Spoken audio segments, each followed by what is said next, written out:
Hello everyone, it is Aussie's Elect back finally with another video talking about the federal 2022 election. It has been a bit, probably longer than it should have, but with this extra time that we have, we are fully able to look at the big change in the polling which has come about in the last couple of weeks since the beginning of the campaign. So with Anthony Albanese's gaffe, or whatever the reasoning, there has been a narrowing of the polls. This is most obvious on the poll bludger. If you take a look at the two-party preferred, it has narrowed to basically the level that it were around the end of last year, and it's giving Labor a bit of a lead. I think the poll aggregate at the moment is actually a bit lower than this. It's about 52 and a half to Labor. We did have a news poll that was 53 to Labor. So yeah, things are around that area. Whilst the last time I made an update video on all of this, it was about 55-45 to Labor. So it has narrowed by about 2 3 points, around that kind of amount. Rightio, so let's just get onto the seats and we'll talk a little bit about them each one by one. So let's start with Bass. This is Bridget Archer's seat. Last video, I believe I talked about the fact that she might have a bit of a personal vote, given one that she is a sophomore. She was only elected last election, but also the fact that she crossed the floor on some pieces of legislation. So it has given her maybe a bit of a personal vote.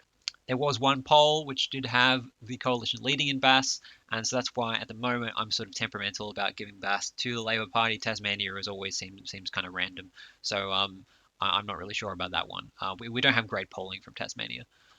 Chisholm, there was a poll again with the coalition ahead in Chisholm, but it is a seat that the coalition are worried about. Interestingly enough, on a website called AE Forecast, I'm just going to check. It is down, so I can't look on this, but I did see the website a bit earlier today, which is this website I think I may have shown before. But that website has the coalition actually narrowly retaining Chisholm, or at least percentage-wise, they think it's going to narrow that. And I'm not exactly sure why that is, but I'm going to suggest it's got something to do with the swing is not estimated to be very high in Victoria, and there was one poll which had the coalition ahead in Chisholm. Boothby, almost everybody is accounting for this seat going to the Labor's hands. Some polls have said that that's the case. There seems to be quite a big swing in South Australia. So that's one that Labor, I think, can take and be pretty happy about. Higgins, again, the swing in Victoria is not seen as that large. So that's one that I'm not really counting for them. Braddon, now, I do believe that I'm not sure about Bass and Braddon, but I still hold onto the idea that the Labor Party will pick up probably one of those seats, either Bass or Braddon. I don't know which one, but we don't know because polling in Tasmania is not very good. The seat of Reid, this is one that the coalition are worried about and is one that I believe there was a poll for it. I believe that Labor are looking very competitive in Reid. Swan, this is one that the betting markets are pretty safely giving to Labor, and I think because it's only a margin of 3% and there is meant to be a big swing in WA, I think that's a pretty safe bet for Labor. Longman, Queensland is interesting because whilst there seems to be a bit of a swing to Labor in Queensland of about 4 to 6%. A lot of people say that polling seems to always overstate Labor's performance. That includes the AE Forecast website said that thing about Longman, and so that's why I believe the betting sites have it as a tie.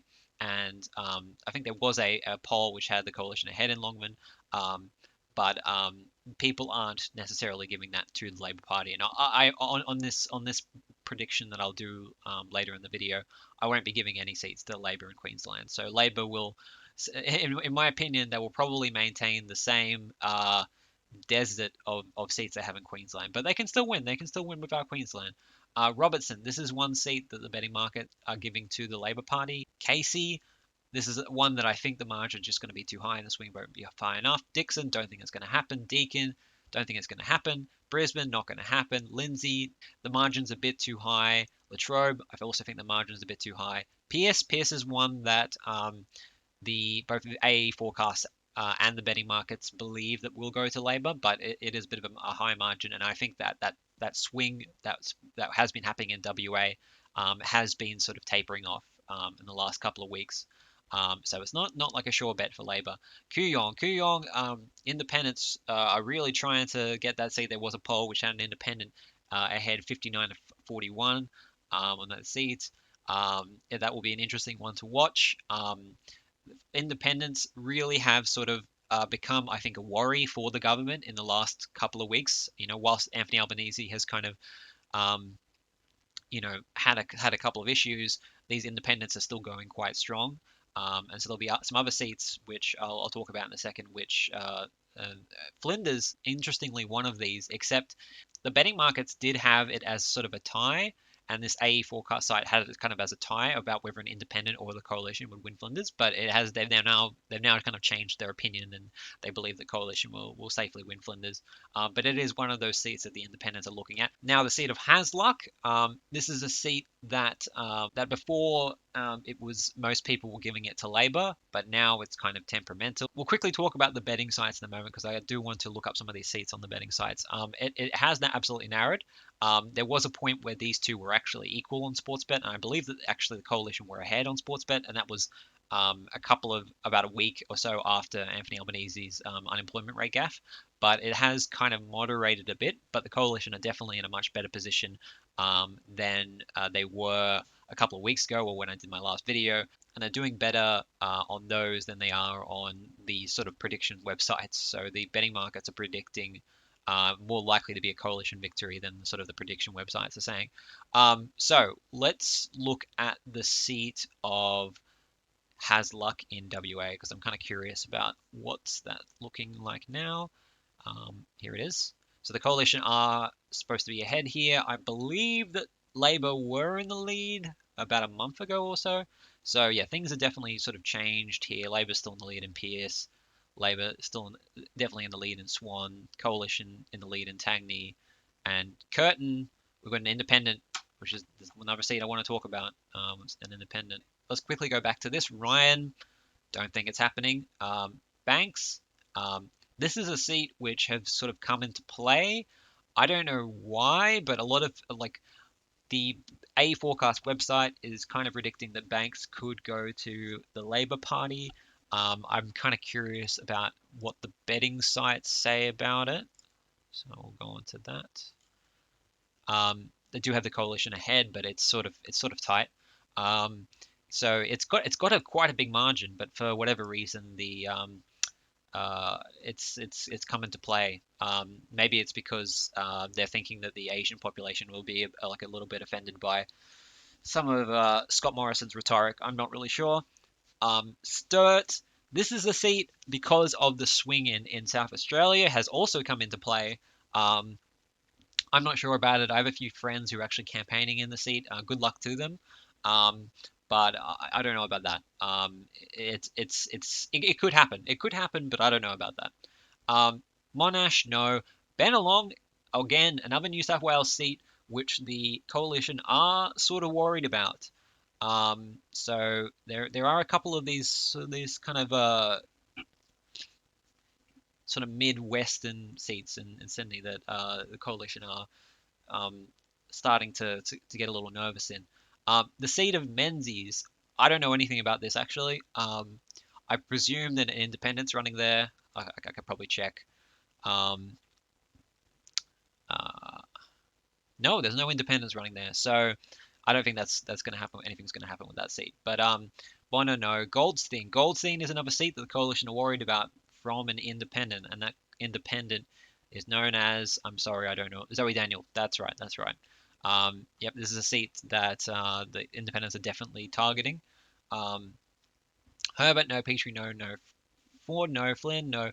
North Sydney. North Sydney, again, another seat the independents are targeting, and I can see another one here, Wentworth. And if we come over to here, we've got also Curtin, which is a seat that there was an ABC report about yesterday about independent targeting. And, it is in Western Australia, and we know that there is going to be a sizable swing there to Labor, so there could be also a swing to an independent as well.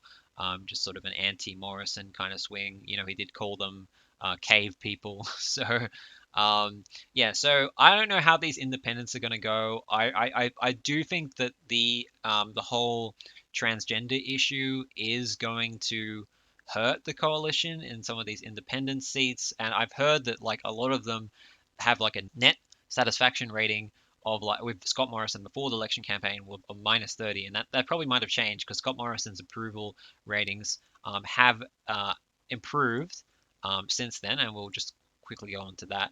So Scott Morrison, he's now actually just tied with Anthony Albanese but he has definitely improved in the last couple of weeks.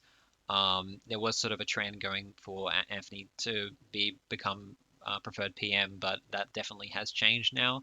But Albanese did do a tad bit better in the last week compared to the first week of the campaign, where it really seemed to hit him pretty hard. I think it's important that we do talk a little bit about the seats that the Labor Party might be a little bit worried about going back to the coalition. The ones that I've heard the most about are the seats of Greenway, where the coalition were ahead on a poll. The seat of Parramatta, I heard from a friend that the Labor Party are worried about that seat, which is in a pretty similar sort of area to Greenway. And they're a little bit worried about the seat of Hunter, um, because of the sort of like social conservatives trending towards the coalition after the prime minister stood by that Warringah candidate. I don't know if that's going to mean anything, but out of all the seats here, I think those are the only three seats that Labor are really worried about at this point in time. Warringah is pretty much solid, I think, for that independent after all this drama has gone on. And Indi is probably solid for that independent too. But yeah, the rests are, they're not. Oh, well, I guess there's also Northern Territory. There is some talk that the coalition could pick up Lingiari and/or Solomon. Um, we don't know about that because it's very hard to poll about those areas. So yeah, we don't know. I mean, it could be possible, and I guess that's something that Labor definitely has to worry about at least a little bit. Right, so let's talk about predictions. All right, so let's firstly get rid of Hughes for Mr. Um, Craig Kelly. Um, not going to happen. It's not going to happen. Like, I don't care how much advertising they put on. They're not going to win these seats. They're not going to win these seats in the House. They're not going to win these seats in the Senate. It's just not going to happen. Um, so Labor, they'll probably pick up Reid. At this point, I'll give Reid to them. Um, there's other seats such as Banks and Bennelong they could win, but there's also some other seats like Hunter, um, Parramatta, and Greenway that they could lose. So at the moment, I'm just going to leave it as is. I'll give an independent to Warringah. Um, is there going to be another independent in North Sydney, in Wentworth? I don't know. At the moment, I'm going to say no. I feel like one of these independents probably will win. I just don't know which one. I mean, around the country, like there's about 5 seats that are sort of like they're a bit of a worry for the coalition. Queensland, don't think anything's going to happen there. Victoria, I do believe Chisholm will probably go to Labor. Um, I don't think the Greens will pick up any seats, and I think an independent will keep Indi. Will an independent win Goldstein or Flinders or I don't know. Once again, I just don't know. I'm going to say an independent's going to win Goldstein. That's sort of the one that out of all of these, I say would be the most likely. So I'm just going to give it to that. I think the Labor Party will win Boothby. Centre Alliance will keep their seat. I don't think they're going to win Sturt, and I think Labor Party will comfortably win um, uh, Swan and Pearce, and I believe the Labor Party will win one seat in Tasmania.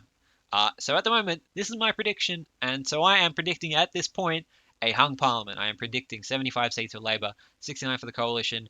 Might be slightly different in each state, but yeah, things have changed. Now, when I made predictions in the past, I did account for the fact that I thought that the polls would narrow during the election.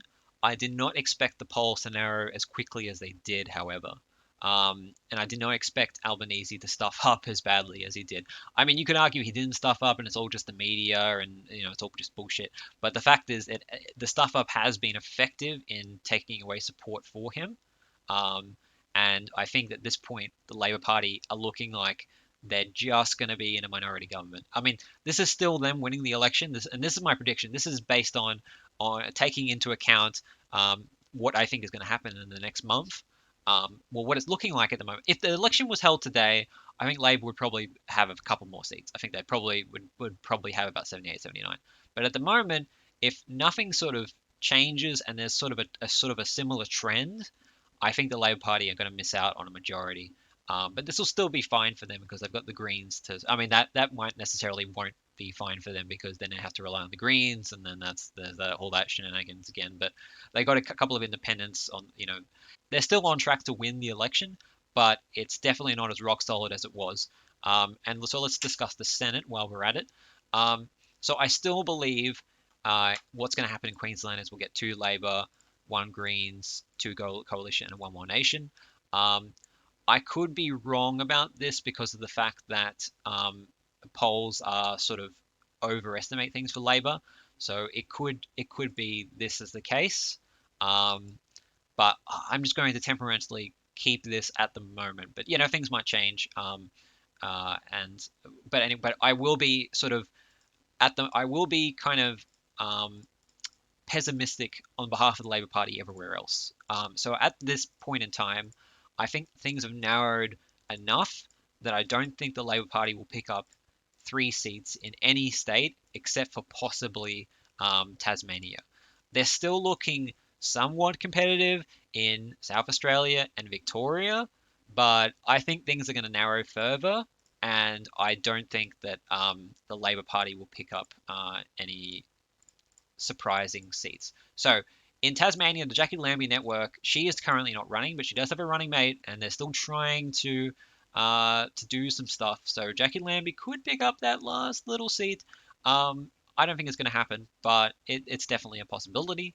And the other sort of interesting tidbit is possibly Nick Xenophon winning a seat in South Australia. He's got like a ungrouped box. I mean, he's got a grouped box, so it won't say anything above the line. So I think those kind of candidates usually get quite little preferences. So that's why I think like I don't know if he's gonna. I mean, he probably would need a decent number of a primary vote, like probably around 12% or something, or at least 10% in order to pick up that final seat.